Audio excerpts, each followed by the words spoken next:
Wow, enough good things cannot be said about Saltburn because it was just so brilliant. It honestly needs to win all of the awards under the sun, as it was just so phenomenal, and it's just such a good psychological thriller drama film from the brilliant mind of Emerald Fennell, who also brought us Promising Young Woman, which was just such a captivating movie.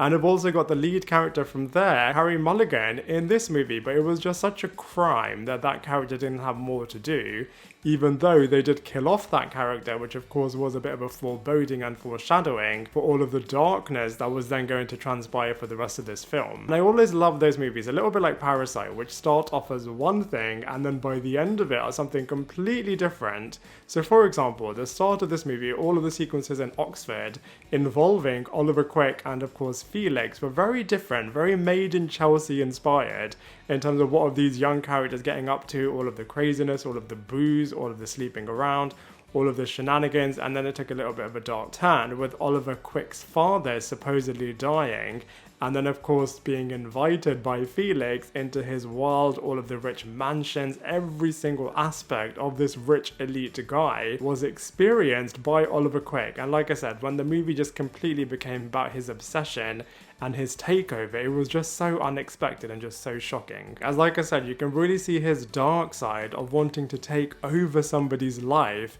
And on that point, I think there's so many lessons that you can learn from this movie. For example, just being careful with social media, as a lot of people's dark, evil eyes will be on you. Of course, hopefully, it won't be as exaggerated as this movie is in terms of literally somebody taking over somebody else's life, but always just be really careful about the jealousy and dark energy that can be exuded by certain people that are just prying into your life. And of course, it also shows the dark side of obsession and jealousy too, and just wanting to take over somebody's life, especially when that other person doesn't realize, and unfortunately in this case, doesn't realize before it's too late. And even though Oliver had obsession and infatuation over Felix, he was able to compartmentalize this, because by the end of this movie you also saw, I mean they always do say, isn't it, that love and hatred are very close together, and that the opposite of love is indifference. So the fact that he was just feeling so much hatred also towards Felix really does show how much of a dark and emotionally driven character this was.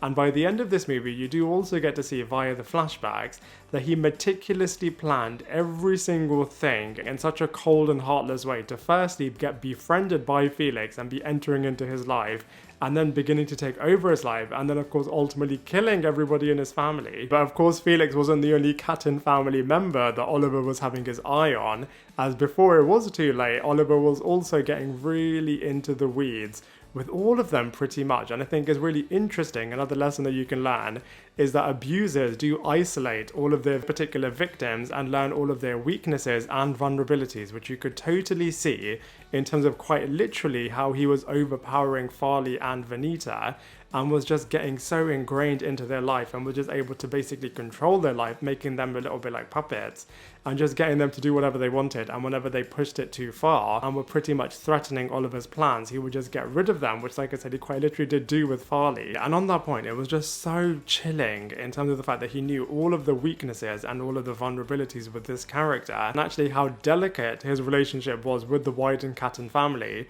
So he was just able to remove him and just pretty much frame him for stealing in such a dark, evil way. And also with Venita, just using sex in such a manipulative and controlling way. Honestly, this guy was just such a psychopath, and I feel like it's really interesting as by the end of this movie it shows that he was able to get away with his master plan, which doesn't typically happen in blockbusters but does more so happen in award-centered films, in terms of the villain actually gets away with it. And Emerald Fennell also did say that, you know, typically the super elite type characters, you don't really feel sorry for them. You typically are very jealous of them yourself in terms of prying your eyes as a viewer. As somebody who just reads a lot of magazines about the lifestyle of the rich and famous, typically you don't feel sorry for them, but I feel like it was really clever here how actually you do feel sorry for them, because Oliver was just able to take over their lives in such a dark and evil way. And interestingly, on that point, when you do actually find out the true life of Oliver Quick, he actually does come from a decent amount of money himself, but clearly he just viewed his life as mediocre and was just always fascinated by the shiny life of the rich and famous. When he got the scholarship to go to Oxford, he just totally used this opportunity in such a dark and evil way to basically fuel his evil ambitions. So I just think it was just so shocking in terms of all of the writing, and I just have to give them all so much credit, as like I said, they totally need to win all of the awards under the sun. But now let's go through all of the actors one by one. So Keoghan was so good as Oliver Quick. I feel like he was perfectly cast in this role. As you can always see in his eyes, you can immediately see all of the brilliant eye acting as he was just looked so coldly at Felix in certain moments. It's a common phrase that the eyes are the insights into somebody's soul, so I think it's really interesting. As you could see, he was pretty lifeless as he was just so cold and evil and focused on his dark ambition. So I just think from an eye acting point of view alone, Keoghan was so good. And also you can just see how twisted this guy is in terms of his love and hatred towards Felix, and just how obsessed he was with these people's lives, and how really quickly he turned from actually a decent, nice guy from the beginning of this movie, somebody who is just so impressed and in awe of this new life and wasn't really able to fit in and was always just looking at Felix just living the life that he wanted. And then really quickly and maliciously and really darkly, when he was invited very kindly by Felix into his life, he just did not wait to be able to take over it. And I think he did it in such a callous way that you really did not see it coming, because he just isolated all of his victims one by one and had no gratitude or empathy at all for any of these people. I think Jacob Elordi similarly was absolutely phenomenal as Felix Catton. I feel like you can really see why so many people are just in awe of this guy. He is just playing that typical super rich elite guy really, really well, but actually has got a really nice soul and has got that upper class English elite playboy aspect to him. So very inspired by Made in Chelsea. I mean, Jacob Elordi even did say in certain interviews that he did use Made in Chelsea as a blueprint for how he should be playing this character. And he was just so good. He clearly can tell that, you know, all eyes are on him whenever he enters a room, and that everybody just loves and adores him, and he can get any girl at the click of his fingers. But also he doesn't lord all of his wealth on other people. So he's such a cool guy. So you can see also why Oliver and also why everybody else does love him. But it was really dark, of course, the things that Oliver then did do to him and his family. Similarly, Rosamund Pike is always absolutely outstanding in every single role that she plays. And I think she was really, really believable as Elspeth too, another upper class English snob who absolutely loves to gossip about everybody else, and actually does see a bit of a kindred spirit in Oliver and was really happy to welcome him also into their life. I wish they would have delved a little bit more into this character, as she was just fascinating, especially as she is clearly so privileged and wants to just portray this perfect life to everybody. And then very quickly, when she sees her world is falling apart, she still wants to have this perfect exterior front to everybody in the outside world. So like I said, a true fascinating character, and the final few moments of this movie involving this character and Oliver Quick were just so shocking. Richard E. Grant was really good. You can see also that he is a typical real patriarchal rich guy, and he also wants to just protect his family, wants to protect his land, wants to protect all of the things that he has achieved in his life.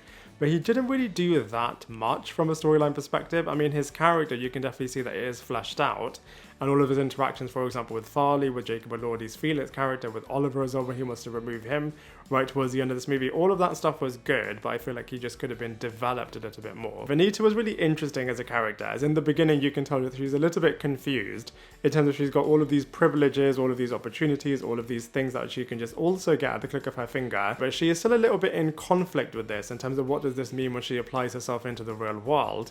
But nonetheless, she is still a really privileged rich girl, and Oliver was just able to manipulate her and truly play her like a puppet, and was just able to get her to do everything that he wants her to do. And what was really tragic is by the end of this movie, when she was finally able to stand up to him and was maybe realizing all of the things that are taking place actually because of this guy, he is then able to remove her from the chessboard. So I just think it's really tragic with this character. Very similarly with Farley, you can also just see how much of a piece of work Oliver is, as he was just manipulating Farley left, right and centre, and was always 10 steps ahead of this guy and was able to just easily remove him, as Farley was his biggest threat, as he just was able to see through him and just did not see Oliver having a place in their world. So he really was Oliver's biggest target. And what is interesting is actually that this character was the one that actually survived and is able to live throughout. So maybe if they ever do a sequel, they obviously won't, but if they ever do a sequel, maybe this character could return and then pretty much dethrone Oliver for all of the evil things that he has done. So, you know, Saltburn was just such a brilliant movie. I think it was a really good thing that by the end of it, they showed a couple of flashbacks to how and what Oliver was doing in terms of how he killed off Felix, but also how he initially got Felix's tire punctured to pretty much start up all of the series of events that then took place for the rest of this movie.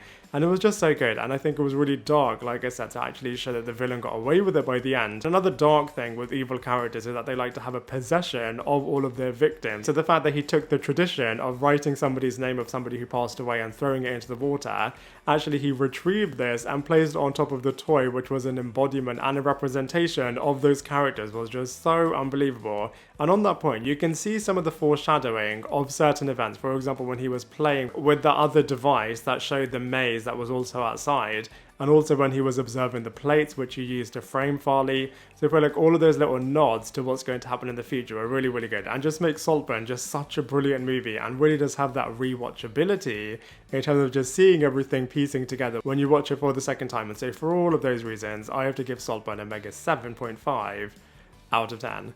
Now I'd love to hear from you. What did you think of Saltburn? What other things did you identify that we didn't mention in this video? Let me know your thoughts in the comment section below, and I look forward to seeing you in my next video.